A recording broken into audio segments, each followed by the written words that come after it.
을 새기는 아침 역대하 30장 1절에서 9절. 인생이 답답할 때 먼저 그리스도께로 돌아오라. 인생이 답답할 때 먼저 예수 그리스도께로 돌아오라 라는 제목으로 잠깐 은혜 나누길 원합니다. 역대하 30장은 히스기야 왕이 유월절을 대대적으로 지키는 일이 기록되어 있습니다. 그런데 안타까운 것은 5절 하반절을 보시면 기록한 규례대로 오랫동안 지키지 못했다라고 되어 있죠. 이는 오랫동안 하나님께서 주신 놀라운 구원의 은혜를 다 잃어버렸다라고 성경은 기록하고 있는 거죠. 한 200년 전 왕국이 분열된 이래 이스라엘 백성이 우리로 이야기하면 제주도, 부엘세바, 우리로 이야기하면 백두산까지, 제주도에서 백두산까지, 한라에서 백두까지, 이런 거 있잖아요. 이스라엘 전체를 대표하는 단어가 단에서 부엘까지인데, 거기 있는 모든 사람들이 예루살렘으로 모여서 유월절 절기를 지키는 첫 번째 사건이 되었다는 것이죠. 역대하 29장을 여러분이 생각해 보면 이 히스기야가 성전을 청결하고 또 제사장들을 청결하게 하고 그리고 예배를 회복하고 하나님 앞에 속죄와 그리고 번제와 그리고 감사제를 올려드리면서 예배가 회복되는 모습이 나옵니다. 그리고 이제 30장에 와서는 거국적인 유월절을 지키는, 모든 이스라엘 백성들이 유월절을 지키는 그런 놀라운 일이 벌어지죠. 왜 히스기야는 이 유월절 절기를 거국적으로 지켜야 했을까? 오늘날도 우리는 유월절을 지켜야 하는가? 이런 질문들이 여러 가지가 나올 수가 있어요. 우선 유월절은 애굽에서 이스라엘 백성들이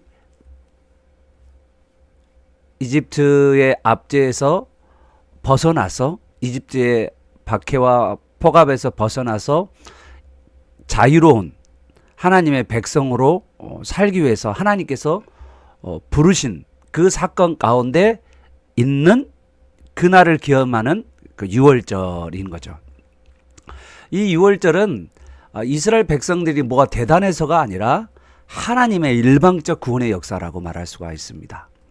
이 유월절 절기는 구약에서 지켜왔고 예수님 당시에도 유월절을 지켜왔지만 예수님께서 이 유월절의 모든 일들을 완성하시죠. 어떻게 완성을 하시냐면, 여러분 유월절 식사가 성찬식으로 바뀌는, 우린 그것을 예수님께서 새롭게 제정하시는 우리 유월절 식사가 성만찬식으로 바뀌는 거죠. 유월절을 경험한다는 건 그러면 오늘날 어떤 의미일까라고 하면, 유월절 어린 양인 예수 그리스도의 십자가의 사건을, 예수님의 이 구원의 사건을 우리가 붙잡는다는 거예요.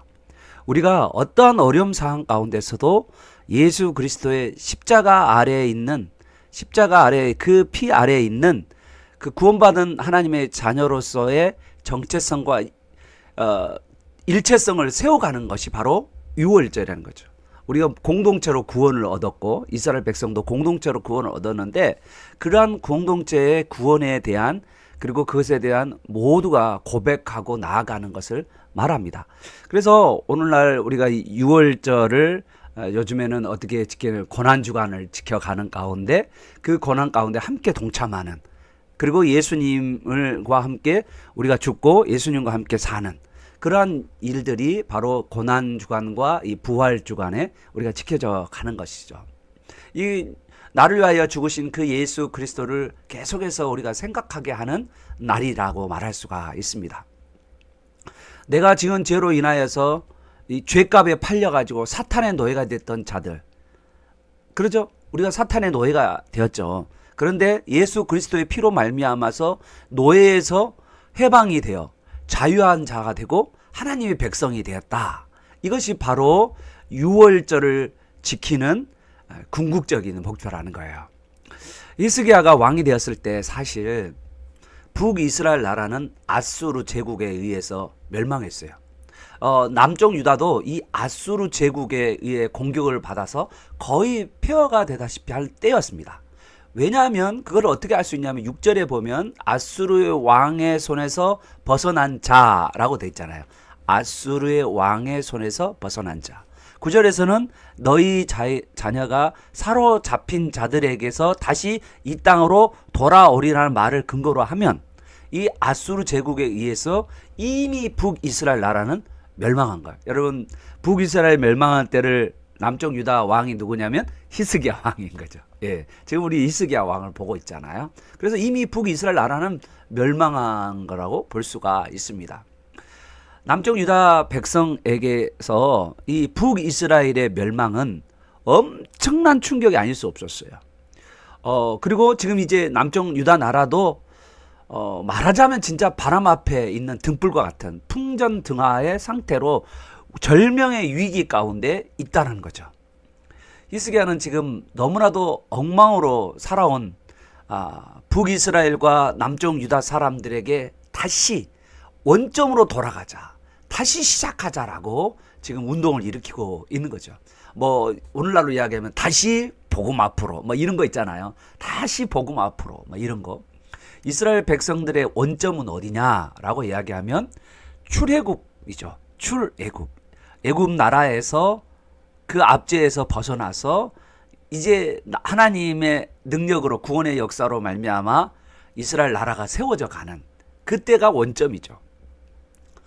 그때 경험한 그 놀라운 하나님의 구원의 역사를 유월절로 지키고 있었죠. 예.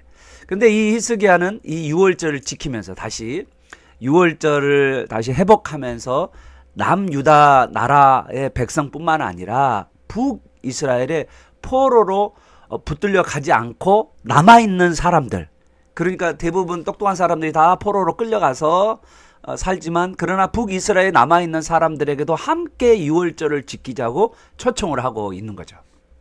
그래서 그때 이 남쪽 유다와 북쪽 이스라엘 모두에게 크신 하나님의 은혜가 임하게 되었다는 것이죠.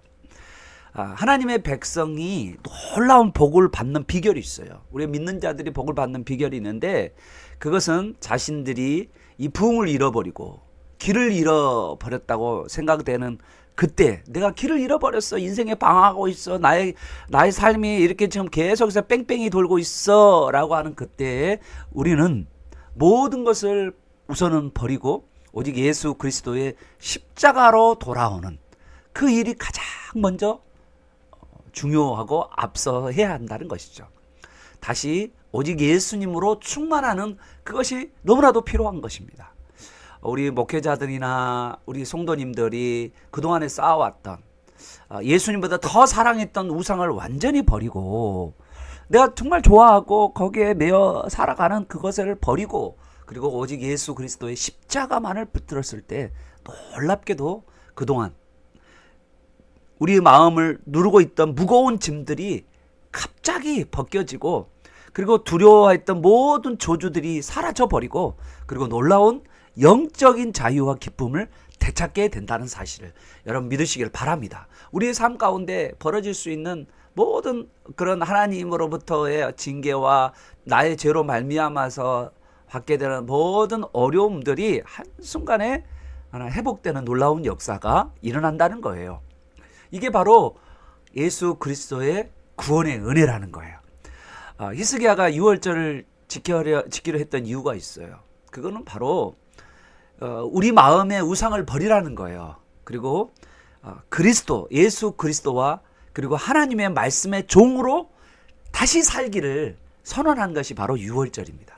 그래서 히스기야는 우리에게 가장 중요한 것은 내가 뭐를 가지고 있냐 아냐 아니면 내가 모든 걸 빼앗겼냐 아냐 그것보다 더 중요한 것이 있는데 하나님의 복, 부흥의 회복을 위해서 히스기야는 이 하나님의 복을 회복하는 것, 다시 이 하나님의 복은 바로 하나님의 말씀을 붙들고 예수 그리스도를 붙드는 것, 이것이 바로 진정하게 하나님께로 돌아오는 길이고 하나님의 복을 회복하는 길이다라고 히스기야는 말하고 있는 거죠. 5절에 보면 드디어 히스기야가 명령을 내려요. 부엘세바에서 단까지, 제가 그랬죠. 할라에서 백두까지 이스라엘 전 지역에 반포하여 일제 예루살렘이 와서 이스라엘 하나님 여호와의 유월절을 지키라고 명령을 합니다.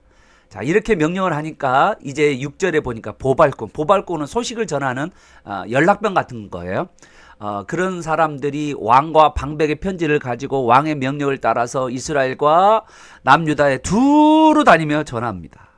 그러면서 선포하는 메시지가 뭐냐면, 이스라엘 자손들아, 너희는 아브람과 이삭과 이스라엘의 하나님 여호와께로 돌아오라. 여러분, 이 아브람과 이삭과 이스라엘 하나님 여호와께로 돌아오라 라는 말은 메시아 언약으로 돌아오라 라는 말씀이에요. 이 메시아의 언약이 뭡니까? 바로 예수 그리스도죠. 예수 그리스도를 예수 그리스도로 돌아오라 라는 거죠. 그러면 이제까지 어떻게 살았다? 이 구약의 교회들은, 이 구약 사람들은 바로 조상의 하나님 아브라함과 세운 이 메시아 언약을 바로 예수 그리스도를 떠나 살았다라고 말하고 있는 거죠. 우리가 살다 보면 이 세상의 재미있는 맛을 보게 되면 예수로 충만하기가 참 어렵다는 것을 느끼게 됩니다. 너무 세상에 재미있는 것이 많으니까. 지금은 더욱더 그게 많잖아요. 그런데 오늘 우리를 구원하신 그 예수 그리스도, 그 십자가, 그리고 나를 위하여, 나의 죄를 위하여 나의 죄 대신 죽으신 그 십자가를 붙잡는다는 게 그렇게 쉽지는 않은 것 같아요. 그냥 돌아오면 될 것 같은데 돌아오지 못하는 모습을 보게 되는 것이죠. 여기에 이 6절의 말씀에 보면 돌아오라는 단어 6절부터 9절까지 여러분 쭉 보시면 이 돌아오라는 말이 정말 많이 강조돼요. 한 5번 정도가 제가 세어보니까 돌아오라는 말이 있더라고요. 여러분, 돌아오라라는 이 말을 바로 예수님께서 뭐라고 하셨냐. 이 땅에 왕으로 오신 예수님께서 동일한 메시지를 말씀하셨어요. 때가 참에 하나님 나라가 가까이 왔으니 회개하고 복음을 믿으라. 그렇게 이야기하는 거죠. 하나님 천국이 가까이 왔으니 회개하라는 거예요. 내가 좋아했던 붙들었던 것들을 이제는 내려놓으라라고 말씀하고 있는 것입니다. 그리고 예수 그리스도를 십자가와 부활을 붙잡으라고 말씀하고 있는 것이죠. 그래서 이제 8절에 봅니다. 그런즉 너희 조상들 같이 목을 굳게 하지 말고. 좀 고집스럽잖아요. 이스라엘 백성들이 얼마나 하나님 앞에 하나님의 구원의 은혜를 경험하고 나서도 얼마나 목이 굳은 백성이에요. 고집이 장난이 아니잖아요. 그거를 내려놓고 주님 앞에 돌아와야 되는데 못 돌아왔잖아요. 그냥 계속 고집을 부리고 있는 그 이스라엘 백성들의 삶이죠. 자기의 삶을 그대로 유지하고 있는 그 삶이죠. 그런데 우리 하나님께로 돌아오라고 이야기하는 거죠. 우리 하나님께 돌아와서 하나님을 섬길 때 모든 진노가 너에게서 떠나간다라고 말씀하고 있습니다. 왜 여호와께로 돌아와야 되나? 9절 하반절이에요. 너희 하나님 여호와는 은혜롭고 자비로우시고 너희가 그에게로 돌아오면 그의 얼굴을 너희에게서 돌이키지 아니하겠다. 그러니까 지금까지 뭐예요? 하나님께서 이스라엘 백성과 남쪽 유다 사람들에 향하여 얼굴을 빛을 비춰 은혜를 비춰주시는, 평강을 내려주시는 그런 하나님이 아니라 이스라엘 백성들이 온갖 우상과 하나님보다 더 좋아하는 것들을 사모하다 보니까 하나님께서 그 얼굴을 돌이켰다는 거예요. 그런데 다시 내가 하나님께로 돌아오면 우리 하나님께서 우리를 향한 그 은혜와 복과 그리고 하나님의 평강을 우리에게 부어주시겠다라고 말씀하고 있는 것입니다. 여러분, 하나님은 은혜로우시고 자비하시는 이 하나님의 속성을 여러분 너무나도 잘 들었을 거예요. 우리 소위로 문답에 하나님의 속성이 어떤 것이죠? 이 은혜롭고 자비하신 하나님의 속성은 영원한 속성이잖아요. 그런 하나님의 속성을 우리가 의지하고 하나님이 어떤 분인가 분명히 알기에 우리가 우상에 파묻혀 살아가는 그 이 삶 가운데, 현재 이 위기 가운데, 현재 가슴 답답한 이 상황 가운데 예수 그리스도께로 돌아오려는 그런 결단과 각오와 그리고 새롭게 살고자 하는 선한 의지를 사용하는 저 여러분 되시기를 예수 그리스도 이름으로 축원합니다. 아멘.